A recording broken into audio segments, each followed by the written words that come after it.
So who's the top 10 of 2005 in WWE and TNA?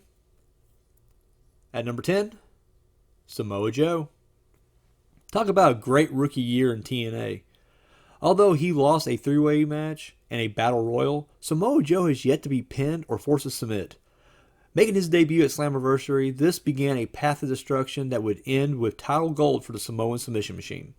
He would pick up wins over Sanjay Dutt, Chris Sabin, and Jushin Thunder Liger. Then he would beat AJ Styles to win the Super X Cup. Him and Christopher Daniels were the sole survivors in the Elimination X match. However, after the match, Joe attacked and put Daniels in the hospital, breaking the code of the X Division. This led to AJ Styles challenging Joe and putting his X Division title up on the line. In the end, Samoa Joe defeated Styles to capture the X Division title. At number 9, the Man Beast, Rhino. After being fired by the WWE, Rhino made a huge impact in TNA and climbed to the top of the main event level in no time.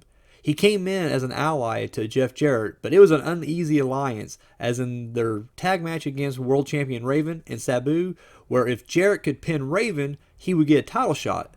Rhino was the one who would end up pinning Raven. Then at Bound for Glory, Rhino proved that he still had it, as he won 3 matches in one night. First, he beat Abyss, Jeff Hardy, and Sabu in a 4-way Monsters Ball match. And as brutal as that match was, Rhino went on to compete and win a Gauntlet Battle Royal for a shot at new World Champion Jeff Jarrett in the main event. And in the main event, Rhino was able to beat Jarrett for the title. This war with Jarrett would continue for the rest of the year. This is Rhino's second appearance in the top 10, with his first being back in 2001. At number 8, Monty Brown. This is a breakout year for the Alpha Male. His goal? To become the world champion.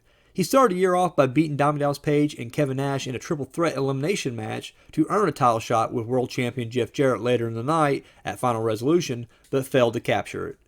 Formed a short-lived alliance with DDP to beat Team Canada, before betraying him to join forces with Jarrett. Also teamed briefly with Kip James, defeating such teams as DDP and The Truth and K-Dog in a street fight, and Apollo and Lance Hoyt. He also picked up a big win against Jeff Hardy on his climb to the top. At number 7, Bobby Roode.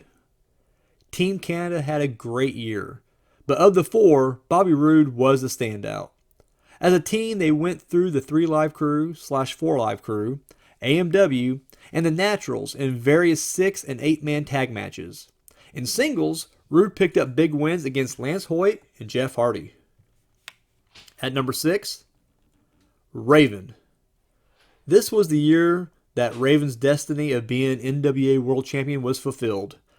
First, he scored a huge win over Sean Waltman in a Clockwork Orange House of Fun match.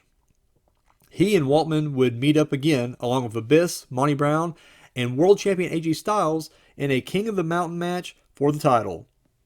In the end, it was Raven who would be standing at the top of the mountain as World Champion.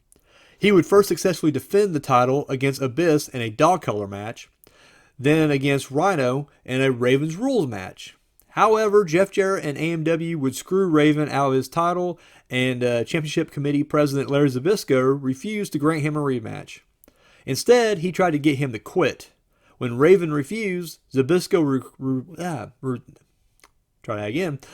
Raven refused, Zbyszko would recruit Ghost from his past to take him out. Raven was able to overcome the challenge by beating both PJ Polacco, just incredible, and Chris Canyon. This was Raven's second appearance in the top 10. His last was in 2003, where he was ranked number 1. At number 5, AJ Styles. AJ had a busy year. He dominated 2 different divisions.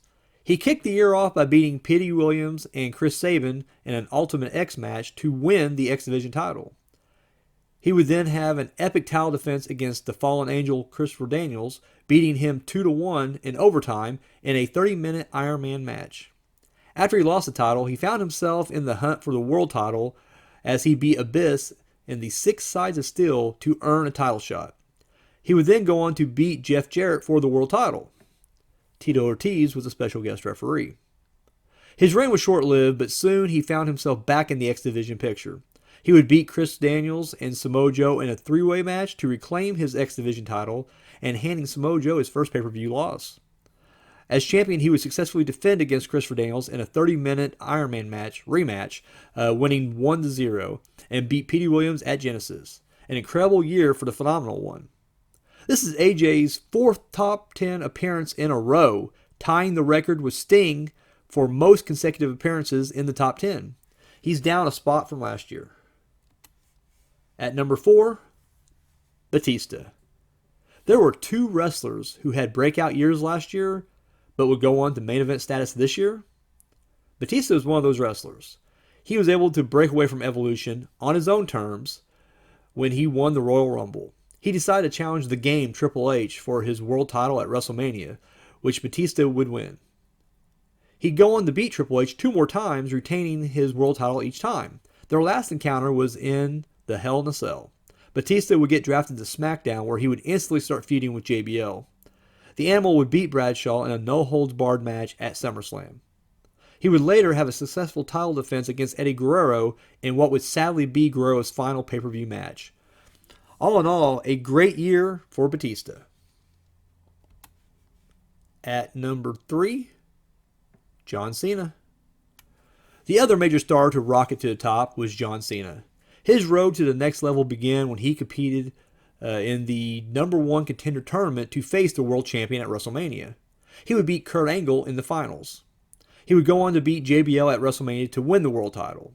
He would remain the champ throughout the rest of the year. Successful title defenses included beating JBL in an I Quit match, Chris Jericho and Christian in a triple threat match, Y2J, Angle and Shawn Michaels in a triple threat match, and Angle with Angle's manager Daivari as a special guest referee. The champ is here. At number 2, Christopher Daniels. It seemed all last year the Fallen Angel was called the best X Division wrestler to never wear the gold. Well, this year he changed that. He would defeat AJ Styles, The Truth, and former partner Elix Skipper in an Ultimate X match to win the X title. He would have an incredible run as champion, beating Skipper in the 6 Sides of Steel, Shocker, Chris Sabin and Michael Shane in a 3-way elimination match, and Petey Williams. And he led his team Ministry to victory in the first ever Elimination X match. Huge year for Daniels. And number 1, Trish Stratus. Making history, Trish is the first woman to be number 1 in our top 10. She was completely undefeated on pay-per-view this year, and no other wrestler was as dominant in their respective division like Trish was. She was the women's champion for most of the year. She had big wins over Lita, Christy Hemme, Melina, and was the winner of the Lingerie Battle Royal at Taboo Tuesday. This is Trish's second appearance in the top 10. Her last appearance was back in 2001. So congratulations to everyone who's in the top 10 of 2005.